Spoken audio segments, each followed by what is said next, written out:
ser humano, ele tem uma necessidade espiritual muito grande. Sim. Todos nós temos um anseio de conhecer um pouco mais esse lado espiritual. Todos nós, querendo assumir ou não, temos uma busca. Eu conheci, sim, algumas religiões, mas de forma muito superficial, sem nunca se interessar a um nível um pouco mais profundo e fazer parte dessa religião. Então eu não tinha assim uma convicção a respeito da existência de um ser supremo, de um ser criador de todas as coisas. Sim. O que eu pensava é que a minha capacidade de realização, que a minha capacidade de escolha e de decisão é um Deus que está dentro da gente. Então você se governa. Então no meu pensamento, Deus não existia. Deus é a sua capacidade de solução. Sim. A sua capacidade de resolver, de inteligência, de raciocínio, de criar, de dissolver coisas. Então eu tinha uma visão totalmente distorcida do que nós cremos que é a nossa realidade. Então eu praticamente era um ateu. Sim. Eu zombava muito quando se falava assim de Deus. Eu sempre achei que era uma forma de fuga, alguém que não tem suficiência, alguém que não tem uma capacidade intelectual de escolha, de decidir, de fazer as coisas acontecerem. Então ele se apega e se torna um ser religioso que precisa de uma mentoria, que precisa de alguém que o estimule, que o direcione, porque ele por si próprio ele não se resolve. Então essa era a minha visão. Nossa. E quando você chegou assim, com 26 anos, foi quando você se converteu. Como é que foi? Porque a primeira paixão por Jesus, a gente fica louco, né? Quando a gente descobre quem ele é, na verdade, e do que ele é. Como que foi para você esse processo? Então, esse processo me deixou louco mesmo. Fica louco. E, na verdade, é uma descoberta tão grande, tão grandiosa, que todos os dias nós nos apaixonamos, como se fosse a primeira vez. Sim. Então, isso é muito forte para mim também. E hoje eu consigo falar com lágrima nos olhos igual ao meu sogro. Eu me emociono porque é muito forte, é muito lindo. É uma descoberta de um tesouro que é algo incalculável. Eu não conseguiria explicar para você o que eu sinto. É como se eu pegasse hoje uma laranja, eu descascasse ela e você nem viu se a casquinha dela é amarela, que cor que era. E eu tô chupando a laranja e pergunto para você, Letícia, que sabor que tem? Você sabe que é laranja, mas você não sabe se é azeda, você não sabe se é doce, você não sabe se é pera, se é lima. Você tem que experimentar. Sim. Você tem que provar. Então, esse encontro com Deus é algo muito forte, algo que não tem, por mais que a gente tenha uma boa intenção de mostrar para as pessoas o quão maravilhoso ela vai precisar experimentar. É muito personalizada, né? É muito pessoal. Eu tive uma busca por Deus antes da minha conversão. Então, essa busca, ela foi muito intensa também. Eu tinha um desespero na minha alma. Eu tinha uma carência muito grande de socorro. Eu precisava de refúgio, eu precisava de amparo, eu precisava de acolhimento. Sim. E nesse momento me ofereceram, meu sogro me ofereceu, e outras pessoas também, Deus acabou usando para falar comigo, a possibilidade dessa luz no fundo do túnel. Então, eu costumo dizer o seguinte, quando você está se afogando, eu já tive algumas experiências, de afogamento. Se passar uma folhinha de uma árvore, você vai se agarrar com ela. O desespero é muito grande. Sim. Você está morrendo, você está sem forças, você já não consegue mais lutar. Então você se apega com aquilo que está diante de você. Sim. Então naquele momento o que foi me oferecido foi o mais importante, foi a mudança da minha vida, uma nova história de vida.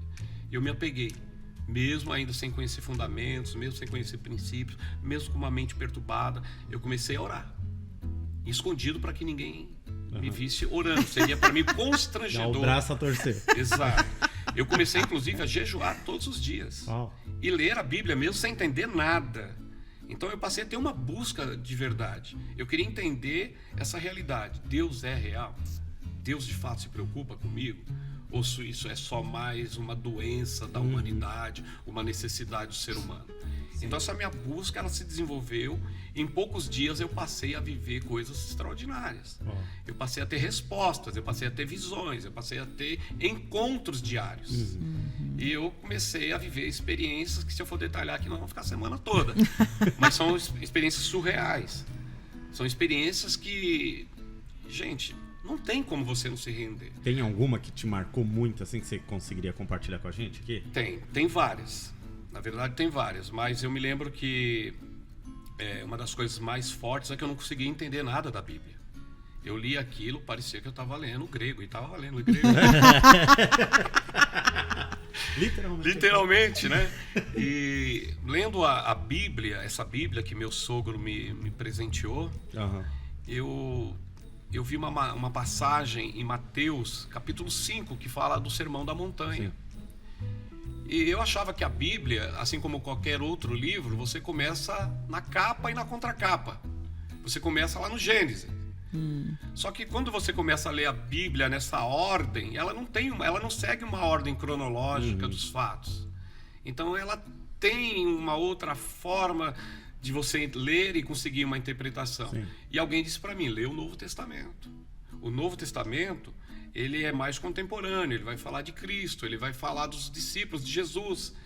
Então você vai se identificar mais, depois você volta e lê o Antigo Testamento, que você vai entender melhor todo o contexto. Então isso já é uma loucura, né? Você pegar um livro que você não começa no começo. Porque foi montado dessa forma pra gente, né? E eu comecei a ler, eu cheguei em Mateus capítulo 5 sem entender nada. Mas de repente eu tô lendo Mateus, o Sermão da Montanha, e eu vejo Jesus assentado no pé de um monte com seus discípulos dizendo as bem-aventuranças. Feliz é aquele, é bem-aventurado. E ele começa a dizer, bem-aventurado são os que choram, porque eles serão consolados. Logo você que era tão... esse negócio, né? Como assim eu vou ser bem-aventurado se eu chorar?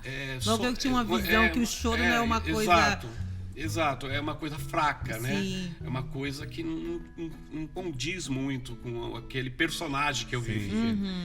E de repente Jesus está falando, bem-aventurados são os pobres de espírito. E pobre de espírito, na minha concepção, é alguém muito miserável, alguém que é muito ruim. Não é alguém que é pobre porque necessita de ajuda. Sim.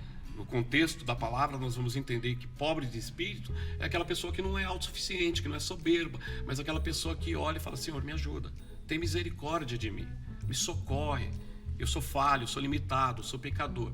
E no momento que eu estou lendo, eu comecei a ter entendimento dessas coisas, mas foi mais forte do que isso. Sim. Eu me vi naquele monte, literalmente. Eu vi que eu já não estava mais lendo, mas eu estava ouvindo Jesus falar. Uau. Eu estava vendo Jesus falar. Você se viu no local. Eu vi as pessoas em volta daquela situação e eu chorava muito. E as lágrimas eram gostosas, porque são lágrimas quentinhas. Não são lágrimas de agonia, nem de desespero, nem de dor, mas de um prazer, de um gozo na alma, de algo que transborda de dentro para fora, um rio de água viva. E ali eu comecei a ver Jesus falando comigo. Você é bem-aventurado, porque você também se enquadra aqui também. Você pode ser feliz também. Isso foi uma das coisas mais importantes, porque a partir de então, quando eu li a Bíblia, eu já não lia mais. Quando a gente fala para as pessoas, você precisa ler a Bíblia. Gente, não dá para fazer as coisas como você precisa. Sim. Como obrigação. Sim, sim. Tem que ter fome, tem que ter sede das coisas de Deus. Tem que compreender que é uma necessidade nossa. Tem que entender que é um processo isso. E que de repente a gente se empenha muito em fazer uma leitura da palavra, mas a gente não finaliza. A gente faz propósito, mas a gente não termina. Porque fica muito naquela questão, eu preciso, eu quero. E nós precisamos de Deus. E não dá para fazer as coisas de Deus sem Deus. Sim. Então Deus naquele momento, ele entendeu a minha necessidade, a minha busca, a minha ignorância. Sim. E ele começou a se revelar para mim. E a partir de então, nunca mais eu li a Bíblia simplesmente como um leitor, mas como um participante. Uau. Então, cada texto que eu pego aqui para ler, eu me vejo nesse contexto. Uau. Eu consigo me identificar com o que está escrito. Então, a palavra de Deus realmente ela é viva e eficaz. Mais penetrante que qualquer espada de 2 gumes. E ela faz uma divisão muito forte dentro da gente, do que é certo e do que é errado. E ela começa a te dar norte, te dar um caminho. E não tem como você ler a palavra de Deus e não ser fortalecido, não ser edificado. Eu, sendo ímpio, eu tive esse primeiro impacto. Eu não conhecendo a Deus, desacreditando ainda da existência de Deus, eu comecei a ter esses momentos maravilhosos com o Senhor, que até hoje continua. Uau. Nossa. Uau. E